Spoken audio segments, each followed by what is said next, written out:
ओम शांति। साकार बांगला मुरली 4 अक्टोबर 2025। आज के बाबा बोलेছেন मिष्टि बाচ্चारा सर्वश्रेष्ठ हওয়ার জন্য स्वयं भगवान তোমাদেরকে শ্রেষ্ঠ মত দিচ্ছেন, যার দ্বারা তোমরা নরকবাসী থেকে স্বর্গবাসী হয়ে যাও। তো আজকের এই টাইটেল বা মহাবাক্যের সারমর্ম আমাদের অনেক মনোযোগী হয়ে খুঁজে বের করতে হবে, কারণ জীবনের মূল্যবোধটা আজকে যেন তলানিতে ঠেকেছে। কারণ মায়ার আবন আমাদেরকে ধোঁকা দিতে দিতে দিতে দিতে তো এমন পিছনে নিয়ে গেছে, তো পিছনে যেতে যেতে আমাদের পিঠ যেন দেওয়ালে লেগে গেছে, আর যাওয়ার কোনো জায়গা নেই। তো জীবনরূপী অঙ্কটা আমাদের অমীমাংসিতই থেকে গেছে, কারণ জীবনেরও একটা মূল্যবোধ আছে, জীবনের একটা অঙ্ক আছে, জীবনের একটা সূত্র আছে, আর তার একটা সমাধানও আছে। তো সেই অর্থে বাবা বলছেন যে আমি তোমাদেরকে নরকবাসী থেকে স্বর্গবাসী বানানোর জন্য যে শ্রীমত দিয়েছি, এইটাই তোমাদের জীবনের মূল্যবান সূত্র। আর এই সূত্রতে ফেলে যখন তোমরা জীবনে দিব্য গুণ ধারণ করবে, শক্তি ধারণ করবে, জ্ঞানকে ধারণ করবে, তখন তোমার জীবন হয়ে উঠবে অমূল্য। আর সেই সমাধানটা হলো শ্রেষ্ঠ জীবন প্রাপ্ত করা, অর্থাৎ স্বর্গ দুনিয়ার দেবী দেবতা হওয়া। তো বাবা এই মহান জ্ঞানরূপী রত্ন আমাদেরকে দিচ্ছেন, তাকে যতই আমরা মন্থন করব তত আমাদের মধ্যে গুণ আসবে, শক্তি আসবে, আর জ্ঞানই আমাদের জীবন হবে। আজকের প্রশ্ন, ভবিষ্যতে দেবতা হওয়ার জন্য বাচ্চাদেরকে কোন বিষয়ের প্রতি বিশেষ মনোযোগ দিতে হবে? কারণ মনোযোগ ছাড়া জীবনে পারফেক্টনেস পাওয়া যায় না। আর সেটা হচ্ছে কি, এখন সাধারণ বিষয় নয়। দেবতা হওয়ার জন্য কোন বিশেষ বিষয়ে আমাদের মনোযোগী হতে হবে? উত্তর, কখনো কোনো ব্যাপারে রেগে যাওয়া কিংবা মুখ ভার করা যাবে না। মুখ ভার করা যাবে না, কাউকে দুঃখ দেওয়া যাবে না। দেবতা হতে চাইলে মুখ দিয়ে যেন সর্বদাই ফুল ঝরে। যদি কাঁটা কিংবা পাথর বের হয়, তাহলে বুঝতে হবে পাথরের মতোই রয়েছে। খুব ভালো ভালো গুণ ধারণ করতে হবে, এখানেই সর্বগুণ সম্পন্ন হতে হবে। শাস্তি পেলে ভালো পদ পাবে না। তো বাবা যেমন আমাদেরকে সূত্র দিয়েছেন, সমাধানের উপায়ও বলেছেন, আর টুকিটাকি জীবনের যে আমাদের যে অবজ্ঞা করার বিষয়গুলো, যে একটু রেগে গেলাম তাতে কি হলো, তো একটু মুখ ভার করে নিলাম তাতে কি হলো, একটু কাউকে দুঃখই বা দিলাম, কারণ এটা মানুষ থেকে দেবতা হওয়ার শ্রীমত। সেখানে মুখ থেকে যেন ঝরঝর করে ফুল যেন ঝরতে থাকে। আর যদি এখনও পাথর বের হয়, তাহলে ভগবান বাবা বুঝে নেবেন আমি তোমাদেরকে এতদিন ধরে পড়াচ্ছি, আর তোমরা যেই পাথর সেই পাথরই রয়ে গেলে। তার জন্য প্রতিটা দিন আমাদের মধ্যে চেক করতে হবে, আমি কাউকে দুঃখ দেই নাই তো, আমি কোন কোন কোন গুণ আমি ধারণ করেছি। কারণ এখন যদি অবহেলা করি তো অন্তিমে আমরা শাস্তি পাব, আর শাস্তি পাওয়া আত্মা কখনো উচ্চ পদ পেতে পারে না। তো আজকে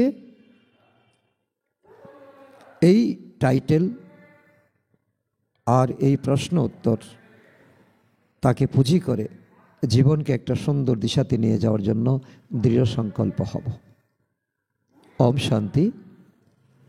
নতুন বিশ্ব বা নতুন দুনিয়ার মালিক আত্মিক বাচ্চাদেরকে আত্মিক পিতা স্বয়ং বসে থেকে বোঝাচ্ছেন। এটা তো বাচ্চারা বুঝেছে যে বাবা এসেছেন অসীম জাগতিক উত্তরাধিকার দিতে। স্বর্গ দুনিয়াতে অভাব অভিযোগ বলে কিছুই থাকবে না। তো আমরা আগে এর যোগ্য ছিলাম না। মানুষ বলে, হে প্রভু, আমার কোনো যোগ্যতাই নেই, আমি তো তোমার চরণের ধুল, আমাকে যোগ্য বানিয়ে দাও, দুঃখের দুনিয়া থেকে আমাকে নিয়ে চলো।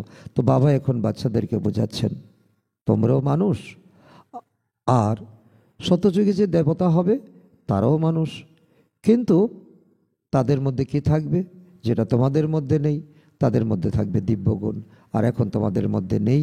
তাই এদেরকেই সত্যিকারের মানুষ বলা যাবে।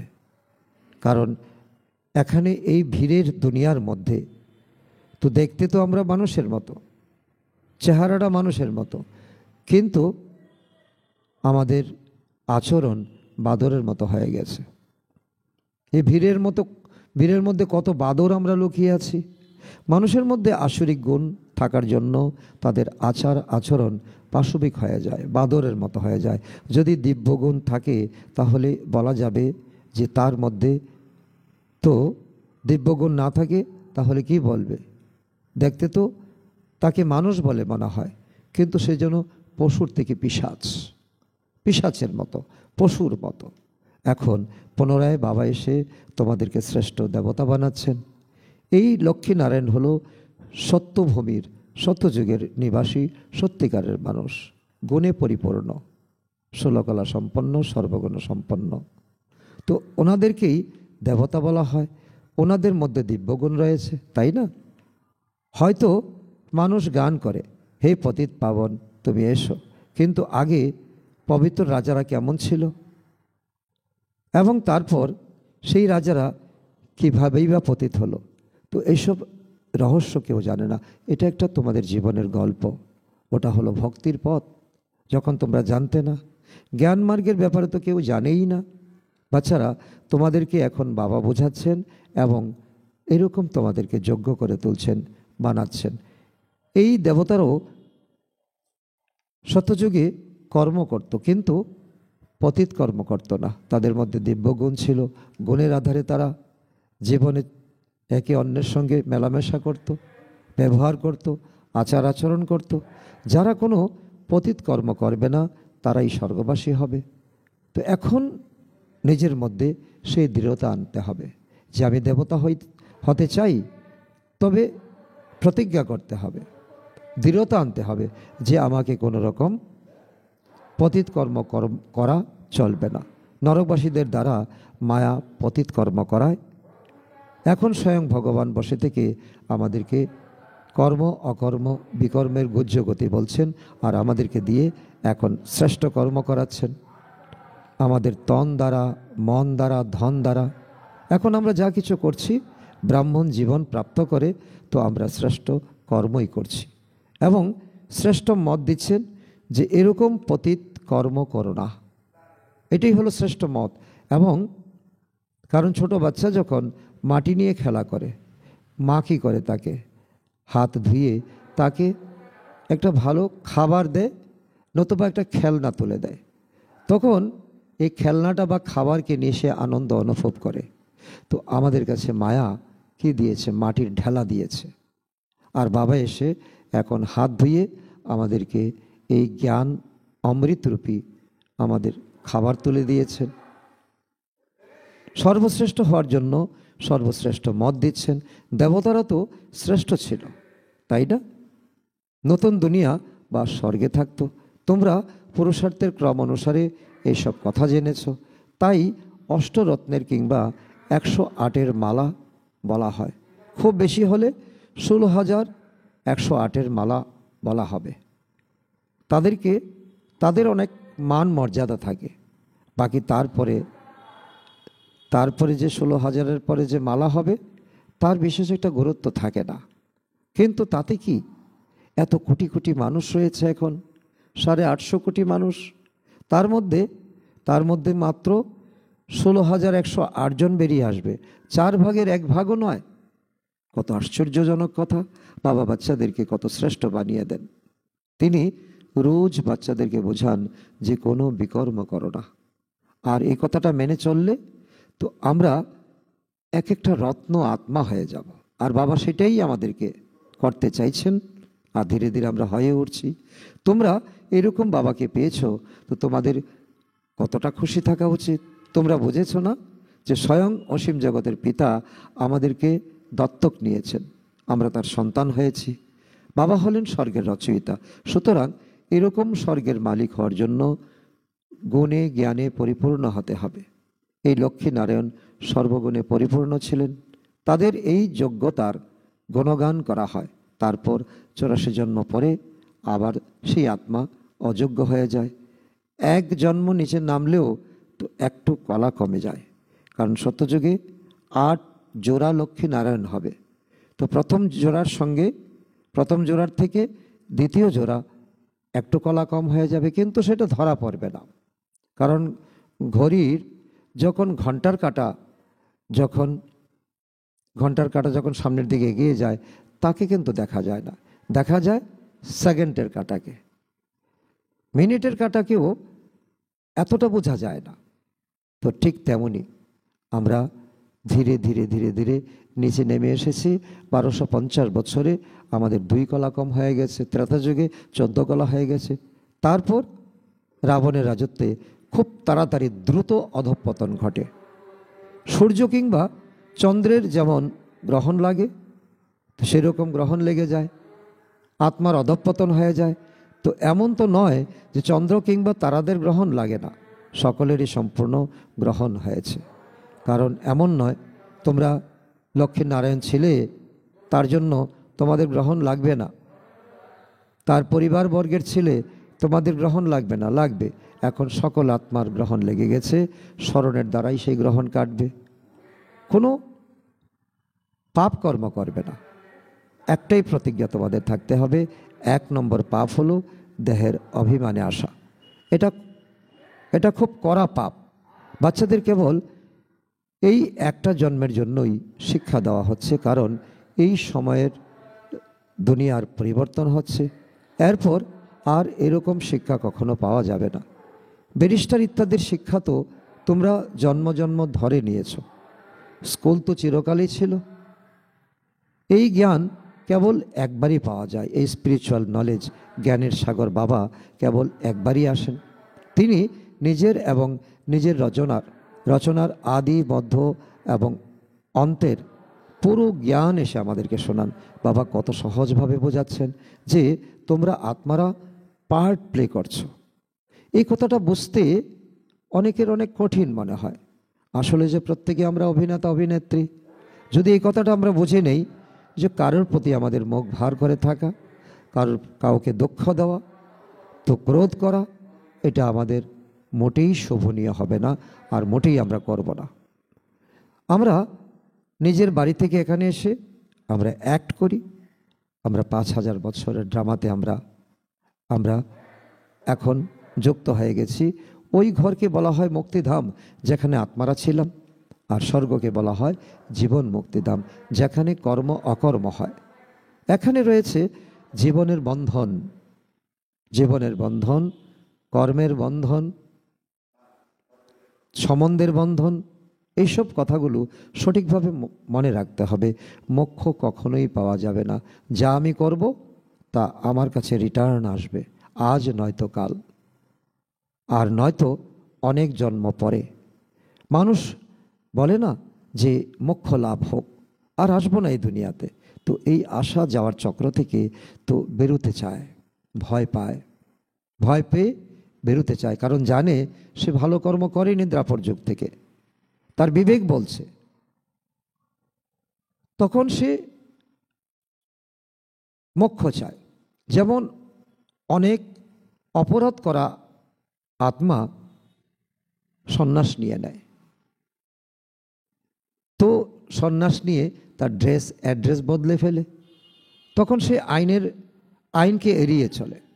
কিন্তু বাবা এক কথা বলছেন, কেউ কিন্তু নিজের পাঠ ছেড়ে বেরোতে পারবে না। এটা ৫,০০০ বৎসরের ড্রামা, যা করবে তা ফেরত পাবে। এই খেলা অনাদি এবং পূর্ব নির্ধারিত। ওয়ার্ল্ড হিস্ট্রি, জিওগ্রাফি বহু রিপিট হয়। সত্যযুগে ওই দেবতারা আবার আসবে, কারণ এখন তোমরা পুণ্য কর্ম করছো। তারপরে ধীরে ধীরে ইসলাম আসবে, বুদ্ধরা আসবে, তারপরে খ্রিস্টান আসবে। এইভাবে হিউম্যান ট্রি তৈরি হয়। এই পুরো ৫,০০০ বৎসরের যে ড্রামাটা, সেটাকে বাবা উল্টা বৃক্ষ বলে বাবা এখন আমাদের কাছে বিশ্লেষণ করছেন। আর তোমরাও যে একটা চারা গাছ, কারণ পরমধামে ছিলে তো সেটা ছিল আত্মার ঝাড়, আত্মার গাছ। আর এখানে তোমরা শরীরে এসেছো, তো এখন হলো তোমরা কল্পবৃক্ষ। যেমন বৃক্ষের অনেক শাখা প্রশাখা থাকে, পাতা থাকে। এই বৃক্ষের বীজ উপরের দিকে। বাবা হলেন এই মনুষ্য সৃষ্টির বীজরূপ। মনুষ্য সৃষ্টি তো চিরকালই রয়েছে, কিন্তু শতযুগে এই মনুষ্য সৃষ্টি খুব ছোট থাকে, অর্থাৎ লোক সংখ্যা খুব কম থাকে, মাত্র ৯ লাখ আত্মা। ধীরে ধীরে অনেক বড় হয়ে যায়, ধীরে ধীরে এই জনসংখ্যা বাড়তে থাকে। আচ্ছা, এরপর আবার কিভাবে ছোট হবে? তো বাবা এসে পতিত থেকে পবিত্র বানান। এই যখন অর্ডিন্যান্স বাবা দিচ্ছেন, তোমাদেরকে পতিত থেকে পবিত্র হতে হবে, তো কেউ কেউ আসে আবার কঠিন মনে করে তো পালিয়ে যায়, কারণ কর্ম ইন্দ্রিয় তাকে টেনে নিয়ে যায়, তার লোভ লালসা তাকে টেনে নিয়ে যায়। কত কমজন পবিত্র হয় বলো তো? কারণ যজ্ঞের শুরু থেকে কত আত্মা যজ্ঞে এসেছে, কোর্স করেছে, পড়াশোনা করেছে, সেবা করেছে। তো বাবা তার হিসাব দিচ্ছেন। কয়েক কোটির মধ্যে মাত্র কয়েকজন বেরিয়ে আসে। কয়েক কোটির মধ্যে যদি তোমরা অন্তিম সময় পর্যন্ত টিকে থাকো, তো তোমরা অনুভব করবে তোমরা কয়েক কোটির মধ্যে একজন। তো এখন ৮৫০ কোটির মধ্যে তোমরা কতজন? শতযুগে ৯ লাখ আত্মা লাগবে। আধাকল্প জনসংখ্যা খুব কম থাকে, পরের আধাকল্পে কি হয়?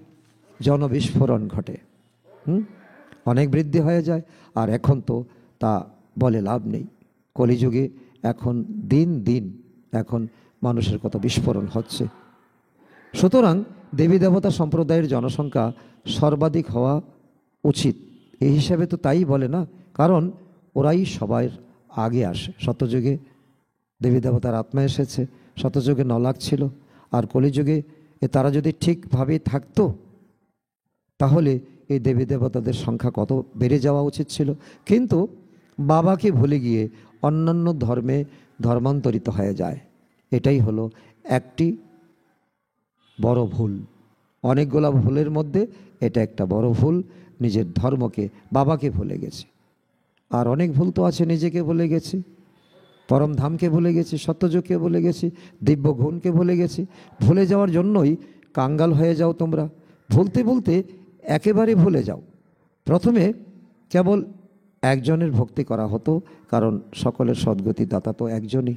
তাহলে অন্য কারোর ভক্তি কেন করতে হবে? শিব বাবাই এই লক্ষ্মী নারায়ণকে তো এরকম বানিয়েছেন। কৃষ্ণ কিভাবে এরকম বানাবেন? কৃষ্ণ তো নিজেই পড়াশোনা করে ডিগ্রি নিয়েছেন, তো এটা তো অসম্ভব কৃষ্ণের পক্ষে, কারণ নিজেই তিনি পতিত থেকে পাবন হয়েছেন। কৃষ্ণের পক্ষে কিভাবে রাজ্য শেখানো সম্ভব? যুক্তি দিয়ে বুঝতে হবে, যুক্তি দিয়ে বোঝাতে হবে। তিনি তো সত্যযুগের রাজকুমার। কত বড় ভুল করে দিয়েছে, কারোর বোধগম্য হয় না। কৃষ্ণকে ভগবান বানিয়ে দিয়েছে। আর দ্রাপর যুগে কৃষ্ণ এসেছে। দ্রাপর যুগে গীতা জ্ঞান দিয়ে থাকলে তো দ্রাপর যুগের পরে তো সত্যযুগ আসার কথা। তো দ্রাপরের পরে কলিযুগ কেন এলো? তিনি তো সত্যযুগের রাজকুমার। বাবা এখন বলছেন আমাকে স্মরণ করো আর দিব্যগুণ ধারণ করো। তো এতেই তোমরা অনেক বড় জায়গা প্রাপ্ত করবে। জায়গা জমি নিয়ে কারোর সাথে ঝগড়া থাকলে সেগুলা মিটিয়ে নাও। ঝগড়া করতে করতেই তো একদিন প্রাণ চলে যাবে। বাবা বোঝাচ্ছেন, ইনি যখন সব কিছু ছেড়ে দিয়েছিলেন ব্রহ্মা বাবা, তখন কি কোনো ঝগড়াঝাটি করেছিলেন? ওনার পার্টনারের সঙ্গে ব্যবসা ছিল, জুয়েলারি দোকানের ব্যবসা ছিল কলকাতাতে। আর পার্টনারকে যখন শিব বাবা প্রবেশ করেছেন, উনি অনুভব করেছেন, তখন তিনি বাটোয়ারা করে নিয়েছেন, বিভাজন করে নিয়েছেন। বলে, তোমার যেটা ভালো লাগে সেটা আমারটা আমাকে বুঝিয়ে দাও, যেটা তোমার ভালো মনে হয়। তো একটু কম পেলে ক্ষতি নেই, তার পরিবর্তে তো কত রাজত্ব প্রাপ্তি হয়েছে। তো বাবা বুঝাচ্ছেন, তো আমার যখন বিনাশ এবং রাজত্বের দিব্য দর্শন হয়েছিল, ব্রহ্মা বাবা অনুভব বলছেন, তখন আমি খুব খুশি হয়েছিলাম। তো আমি তো বিশ্বের মালিকানা পেয়ে যাব তার কাছে। তো এসব আর এমন কি? তো ব্রহ্মা বাবার যেমন অনুভব হয়েছিল, তেমন তো আমাদেরও অনুভব হওয়ার কথা। কারণ এই জ্ঞান একা ব্রহ্মা বাবার জন্য নয়, একা মাম্মার জন্য নয়, গুটি কয় আত্মার জন্য নয়, সারা বিশ্বের জন্য একই জ্ঞান। তো কেউ কি, ব্রহ্মা বাবা এটাই অনুভব করেছিলেন, আজকের দুনিয়াতে কেউ কি খেতে না পেয়ে মারা যায়? না, মারা যায় না। তো যার কাছে টাকা পয়সা নেই, সেও তো কোথাও না কোথাও গিয়ে তার উদর পূর্তি করে, সে তার ক্ষুধা নিবারণ করে, কোনো আশ্রমে যায় বা কোনো অতিথিশালাতে যায়, বা কেউ না কেউ তাকে দান পুণ্য করে। মাম্মা কি কিছু যজ্ঞতে নিয়ে এসেছিলেন? কত মাম্মাকে স্মরণ করো তোমরা। বাবা বলেছেন, স্মরণ করছো ঠিক আছে, কিন্তু মাম্মার নাম রূপকে মনে করা যাবে না। অন্যদেরকেও, তো আমাদেরকে ওনার মতো গুণ জ্ঞান অর্জন করতে হবে। এটাই হলো মূল ধারণা। ব্রহ্মা বাবাকে ব্রহ্মা বাবার চেহারার সহিত স্মরণ করা নয়, ওনার দিব্য গুণ, ওনার কদমে কদমে ত্যাগ তপস্যা। আমাকে ব্রহ্মা বাবার মতো হতে হবে, মাম্মার মতো হতে হবে। তো আমারও মাম্মার মতো শ্রেষ্ঠ হয়ে সিংহাসনে বসার যোগ্য হতে হবে। কেবল মাম্মার গুণগান করলে কি হয়ে যাবে? বাবা বলেছেন, তো কেবল আমাকে স্মরণ করো, আমি তোমার পিতা। স্মরণের যাত্রায় তোমাদেরকে থাকতে হবে, মাম্মার মতো জ্ঞান শোনাতে হবে। তোমরা নিজেরাই গুণগানের যোগ্য হয়ে দেখালেই মাম্মার গুণগান সঠিক প্রমাণিত হবে। মাম্মা যে শ্রেষ্ঠ হয়েছেন, মাম্মা তোমাদের জন্য অপেক্ষায় আছেন, ব্রহ্মা তোমাদের জন্য অপেক্ষায় আছেন, যে কবে আমরা এই ভালোবাসার রিটার্ন দেব, বাবার মতো মাম্মার মতো হয়ে দেখাবো। কেবল মাম্মা মাম্মা বললেই কি পেট ভরবে? ভরবে না, আরও বেশি করে পেট ভিতরে ঢুকে যাবে। শিব বাবাকে স্মরণ করলে পেট ভর্তি হবে, এই ঠাকুরদাকে স্মরণ করলেও পেট ভরবে না। একজনকে স্মরণ করতে হবে, দাতা তো একজনই। সেবা করার জন্য বিভিন্ন ধরনের উপায় ভাবতে হবে, কারণ যেমন তোমাকে স্মরণ করতে হবে, তেমন জ্ঞানকে বুঝে তো জ্ঞান বিতরণও করতে হবে। মুখ দিয়ে যেন সবসময় তোমাদের মধু নিঃসৃত হয়, ফুল যেন ঝরে পড়ে। যদি কাঁটা কিংবা পাথর বের হয়, তাহলে বোঝা যাবে যে তুমি আগের মতোই পাথরের মতোই রয়েছ। খুব ভালোভাবে গুণ ধারণ করতে হবে, এখানেই তোমাদের সর্বগুণে সম্পন্ন হতে হবে। শাস্তি খেতে হলে পদ ভালো পাবে না। বাবা আগাম বার্তা দিয়েছেন, শাস্তি যদি খাও তাহলে স্বর্গ দুনিয়াতে ভালো পদ পাবে না। বাবার কাছ থেকে সরাসরি শোনার জন্য তো মধুবনে বাচ্চারা যায়, এখানে বাবার টাটকা নেশা ধরিয়ে দেয়। সেন্টারেও তো নেশা হয়, কিন্তু বাড়িতে গিয়ে প্রিয়জনের মুখ দেখলে সেই নেশা কেটে যায়, সেন্টার থেকে যা প্রাপ্ত করে আসলে। এখানে মধুবনে তোমরা জানো যে আমরা বাবার পরিবারের মধ্যে আছি, এখানে মায়া নেই। ওখানে তো আসরিক পরিবার আছে, নিজের পরিবারের সেন্টার থেকে যখন বাড়িতে যাও, সেখানে কত সম্বন্ধ রয়েছে, তো কত ঝগড়াঝাটি চলে দেনা পাওনা নিয়ে, তো খাবার দাবার নিয়ে। তো ওখানে গেলেই আবর্জনার মধ্যে গিয়ে তোমরা পড়ে যাও। তো এখানে থাকার সময়ও তো বাবার কথা একটুকু ভোলা উচিত নয়, যতদিনই থাকবে। তো মুহূর্তে মুহূর্তে বাবাকে স্মরণ করার প্র্যাকটিস এখান থেকে করে নিয়ে যাও। দুনিয়ার কেউই তো সত্যিকারের শান্তি পেতে পারে না, কেবল বাবা ছাড়া অন্য কেউই পবিত্রতা, সুখ, শান্তি, সম্পত্তি দিতে পারবে না। তবে এমন নয় যে বাবা আশীর্বাদ করেন আয়ুষ্মান ভব পুত্রমান ভব, না, আশীর্বাদ থেকে কিছুই পাওয়া যায় না। মানুষ তো এটাই ভুল ভেবেছে। কোনো সন্ন্যাসীও আশীর্বাদ করতে পারে না, আজকে আশীর্বাদ করলো, তারপর কালকে নিজেই মারা গেল।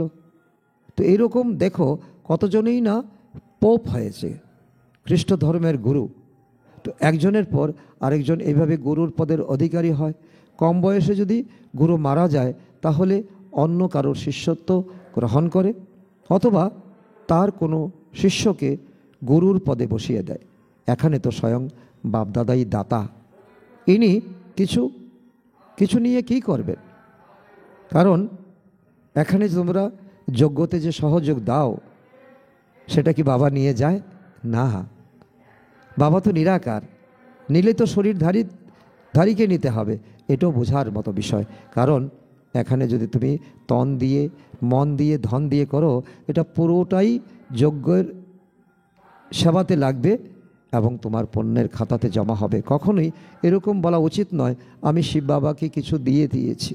না, আমরা তো শিব বাবার কাছ থেকে কোটি কোটি সম্পত্তি নিয়েছি, কোটি কোটি সম্পদ নিয়েছি, কিছুই দেইনি। কারণ দাড়িপাল্লাটা যদি দেখি তো আমাদের ত্যাগের থেকে প্রাপ্তিটাই বেশি। ত্যাগ যা করেছি, যা বাটকারা তা উপরের দিকে আছে, প্রাপ্তিটা ডান দিকে ঝুলে পড়েছে। তো বাবা তোমাদেরকে অসীম সম্পত্তি দেন, শিব বাবা হলেন দাতা, তোমরা তাকে কিভাবে দেবে? তো আমি কিছুই দেইনি, বাবা তোমাদেরকে অসীম সম্পত্তি দেন, শিব বাবা হলেন দাতা, তোমরা তাকে কিভাবে দেবে? আমি দিয়েছি ভাবলেই দেহের অভিমান এসে যায়। আমরা শিব বাবার কাছ থেকে শুধু নিচ্ছি। বাবার কাছে এত এত সন্তান আসেন, এসে থাকেন, তো এর জন্য তো ব্যবস্থা আদি করতে হবে, তো ঘর বানাতে হবে, তো তাদের খাবার দাবারের ব্যবস্থা করতে হবে, থাকার ব্যবস্থা করতে হবে, তাদের পানীয় বন্দোবস্ত করতে হবে। অর্থাৎ তোমরা নিজেদের জন্যই দাও। তিনি কি নিজের জন্য কিছু করবেন? তোমাদেরকেই রাজধানী দেন, তাই তোমরাই করছো। তোমাদেরকে নিজের থেকেও শ্রেষ্ঠ বানিয়ে দেই। এরকম বাবাকেই তোমরা ভুলে যাও। অর্ধেক কল্পের জন্য পূজনীয়, তারপর অর্ধেক কল্পের জন্য পূজারী। তো পূজনীয় হয়ে গেলে তোমরা শোকদামের মালিক হয়ে যাও। তো এটাও কেউ জানে না যে বাবা কবে এসে স্বর্গ স্থাপন করেন। তোমরা সঙ্গম যুগবাসী ব্রাহ্মণরাই এইসব বিষয়গুলো জানো। বাবা কত ভালোভাবে বোঝাচ্ছেন, তারপরেও কারোর বোধগম্য হয় না। বাবা যেমন কত যুক্তি করে বলেন, তো সেই রকম যুক্তি করে তোমাদের বলতে হবে, শিখতে হবে, পুরুষার্থ করে এরকম শ্রেষ্ঠ হতে হবে। বাবা বোঝাচ্ছেন বাচ্চাদের মধ্যে অনেক দিব্যগুণ থাকতে হবে। কোনো ব্যাপারেই রেগে যাওয়া কিংবা মুখ ভার করা যাবে না। বাবা বলছেন এখন আর এরকম কোনো কাজ করবে না। চণ্ডী দেবীর পূজা উপলক্ষেও মেলা হয়। যে বাবার মত অনুসরণ করে না তাকে কি বলা হয়? চণ্ডিকা দেবী বলা হয়। তো এইরকম চণ্ডিকা যে কিনা অন্যকে দুঃখ দেয়, তার পূজা উপলক্ষেও মেলার আয়োজন হয়। তো মানুষের মধ্যে কোনো জ্ঞান নেই, তাই কোনো কিছুই অর্থ বোঝে না। আজকাল অনেকের মধ্যে এতটুকু শক্তি নেই, একেবারে ফাফা শূন্য। তোমরা যখন বাবাকে ভালোবাসো, ভালোভাবে স্মরণ করো, তখন তোমরা শক্তি পেয়ে যাবে। কিন্তু এখানে থাকার সময়ও অনেকের বুদ্ধি বাইরের দিকে চলে যায়। তাই বাবা বলেন এখানে ছবির সামনে এসে বসো, তাহলে তোমাদের বুদ্ধি ওতেই বিজি থাকবে। যখন সৃষ্টিচক্র কিংবা সিঁড়ির বিষয়ে কাউকে বুঝাবে, তখন বলো যে শতযুগে অনেক কম সংখ্যক মানুষ থাকবে, দেবী দেবতারা কম সংখ্যক হবে, এখন অনেক মানুষ আছে। বাবা বলছেন আমি ব্রহ্মার দ্বারা নতুন দুনিয়া স্থাপন করাই আর তারপর পুরাতন দুনিয়ার বিনাশ করাই। এইভাবে বসে বসে কথা বলার অভ্যাস করতে হবে। নিজেই নিজের মুখ খুলতে পারো, মনের অন্তরের কথাগুলো